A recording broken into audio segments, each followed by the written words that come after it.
Creative কম্পিউটারের পক্ষ থেকে আন্তরিক শুভেচ্ছা। প্রিয় শিক্ষার্থী, আপনারা যারা অ্যাডোব ইলাস্ট্রেটর ব্যবহার করেন তাদের জন্য আজকের এই টিউটোরিয়ালটি খুবই গুরুত্বপূর্ণ। আজকে আমি আপনাদের দেখাবো কিভাবে আপনারা এক্সপান্ড এবং এক্সপান্ড অ্যাপিয়ারেন্স ব্যবহার করবেন বা কেনই বা আমরা এই দুটি ব্যবহার করি। তো চলুন শুরু করি।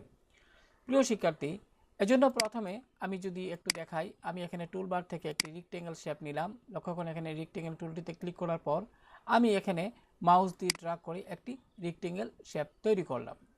তো প্রিয় শিক্ষার্থী, এখানে আমি এর যে ফিল কালারটি একটু পরিবর্তন করব। এজন্য লক্ষ্য করুন এখানে ফিল কালার, আপনি মাউস পয়েন্টার এখানে নিলেই দেখা যাবে।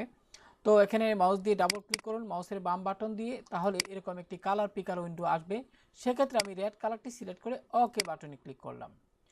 এখন আমি যে কাজটি করব সেটা হলো, আমি যদি একটু বড় করে দিই, আমি এখানে টুলবার থেকে সিলেকশন টুলটিতে ক্লিক করে আমি এখানে অর্থাৎ আমি একটু বড় করতে চাচ্ছি। আমি এখানে যে রিসাইজ বক্স আছে এখানে মাউসের বাম বাটন চেপে ধরে আমি একটু বড় করে নিলাম। প্রিয় শিক্ষার্থী, এখন যে কাজটি করব সেটা হলো, আমি এখানে স্টক কালার দিব। আমি স্টক কালারটিতে ডাবল ক্লিক করলাম এবং এখানে আমি আমার পছন্দ মতো একটি কালার এখান থেকে সিলেক্ট করলাম। এবার প্রিয় শিক্ষার্থী, এখানে যে স্টক কালারটি দিলাম কিন্তু এটি কিন্তু প্রায় দেখা যাচ্ছে না। তার জন্য আমাকে কি করতে হবে? এজন্য আমি এখান থেকে লক্ষ্য করুন প্রপার্টিসে ক্লিক করার পর এখানে স্টক, এখানে 1pt আছে। আমি যদি একটু বাড়িয়ে নিই তাহলে আপনারা বুঝতে পারবেন সহজে। লক্ষ্য করুন আমি এখানে একটু বাড়িয়ে নিলাম। তো আশা করি প্রিয় শিক্ষার্থী বিষয়টি বুঝতে পেরেছেন। এবার আমার যে মূল উদ্দেশ্য সেটা হলো, আমি এখানে ফিল কালারটি থেকে স্টক কালারটিকে আমি আলাদা করতে চাই। তো এজন্য আমাদের এক্সপান্ড এর ব্যবহার করতে হবে। তো এটি সিলেক্ট থাকা অবস্থায় আপনি অবজেক্টে ক্লিক করবেন এবং এখান থেকে এক্সপান্ডে ক্লিক করুন। প্রিয় শিক্ষার্থী, এবার এখানে কোনো পরিবর্তন না করে যদি আপনি ওকে বাটনে ক্লিক করেন তাহলে খেয়াল করুন প্রিয় শিক্ষার্থী, এখানে আপনারা যদি একটু লেয়ার প্যালেটে যান তাহলে বুঝতে পারবেন। এখানে আমি লেয়ার প্যালেটে গিয়ে লক্ষ্য করেন এখানে যদি এখানে গিয়ে লক্ষ্য করুন এটি গ্রুপ আকারে দেখা যাচ্ছে, অর্থাৎ দুইটা অংশে বিভক্ত হয়ে গেছে এখানে।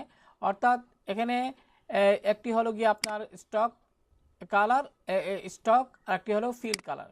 অর্থাৎ আমি যদি সহজভাবে বলি, এটি হলো লাইন কালার আর এটি হলো ফিল কালার। তো যাই হোক, এবার যদি এটিকে আপনি আলাদা করতে চান তাহলে এখানে রাইট বাটন ক্লিক করে আপনি আনগ্রুপে ক্লিক করুন এবং টুলবারের সিলেকশন টুলটি সিলেক্ট থাকা অবস্থায় বাইরে একবার ক্লিক করুন এবং আপনি যদি এই যে বর্ডার কালারটি রয়েছে অর্থাৎ স্টক কালারটিতে এখানে ক্লিক করে আপনি এটিকে কিন্তু আলাদা করে নিতে পারেন। লক্ষ্য করুন আমি এখানে এটিকে আলাদা করে নিয়েছি। আশা করি প্রিয় শিক্ষার্থী এক্সপান্ড কেন ব্যবহার করবেন সেটা আপনারা বুঝতে পেরেছেন। এবার আমি আরেকটি কাজ করি, সেটি হলো আমি এখানে আরেকটি রেক্টেঙ্গেল শেপ আমি এখানে তৈরি করলাম। লক্ষ্য করুন প্রিয় শিক্ষার্থী, এবার এই যে রেক্টেঙ্গেল শেপটি আমি এখানে তৈরি করলাম, এখানে এর মধ্যে যদি আমি কোনো শেডো দেই, আমি এজন্য ইফেক্ট মেনু থেকে স্টাইলাইজ এবং এখান থেকে আপনি ড্রপ শেডো। তো প্রিয় শিক্ষার্থী, এখানে লক্ষ্য করুন এখানে ড্রপ শেডোর ইফেক্টটি কিন্তু এখানে দেখা যাচ্ছে।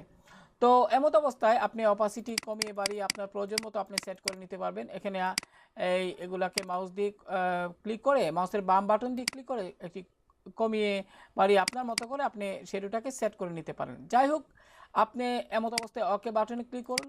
এমত অবস্থায় প্রিয় শিক্ষার্থী লক্ষ্য করুন এখানে আমি যদি টুলবার সিলেকশন টুলটিতে ক্লিক করি, খেয়াল করুন এখানে কিন্তু দুইটা একইভাবে আপনার গ্রুপ হয়ে আছে।